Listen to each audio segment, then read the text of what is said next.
બોટાદ સ્વામિનારાયણ ગુરુકુલ ખાતે ભાજપ પ્રદેશ અધ્યક્ષ જગદીશ વિશ્વકર્માએ શક્તિ કેન્દ્રના સંયોજકને એસઆઈઆર અંતર્ગત માહિતી આપી।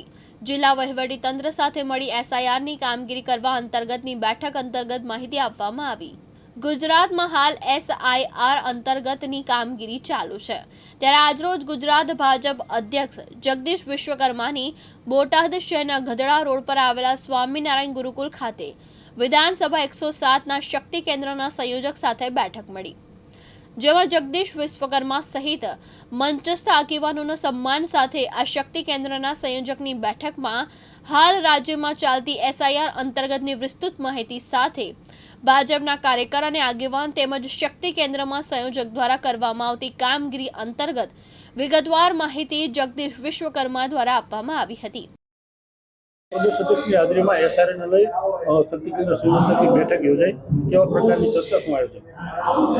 ભારતના ચૂંટણી પંચ દ્વારા જે એસઆરઆઈ જે 20 વર્ષ પછી ગુજરાતની અંદર જ્યારે એસઆરઆઈ આવ્યું છે, ત્યારે આ એક લોકશાહીનું કામ છે, લોકો રાષ્ટ્રનું કામ છે।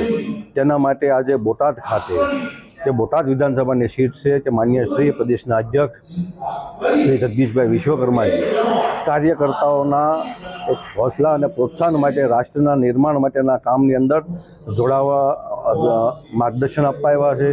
અને કાર્યકર્તાઓને આ એક રાષ્ટ્રનું કામ છે, એક આ દેશના નિર્માણનું કામ છે, લોકશાહીનું કામ છે, તેના રૂપે આજે કાર્યકર્તાઓને માર્ગદર્શન આપવામાં કેવા પ્રકારનું માર્ગદર્શન આપવામાં આવેલું? આજે જે એસઆરઆઈ આપ સૌ જોઈ રહ્યા છો કે છેલ્લા 1 મહિનાથી તંત્ર દ્વારા જે એસઆરઆઈનું કામ થઈ રહ્યું છે, તેની અંદર ભારતીય જનતા પાર્ટીના કાર્યકર્તાઓ જોડાય, એક મતદાર આ લોકશાહીની અંદર ભાગ આગામી દિવસોની અંદર લઈ શકે અને રાષ્ટ્રનું નિર્માણ થઈ શકે, તેના માટે ભારતીય જનતા પાર્ટીના કાર્યકર્તાઓને એક માર્ગદર્શન દેવા માટે આજે સન્માનીય જગદીશભાઈ વિશ્વકર્મા આજે બોટાદ વિધાનસભાની અંદર તમામ કાર્યકર્તાઓને આજે માર્ગદર્શન પૂરું પાડ્યું। બોધા શેખલિયા, દિવ્યાંગ ન્યૂઝ, બોટાદ।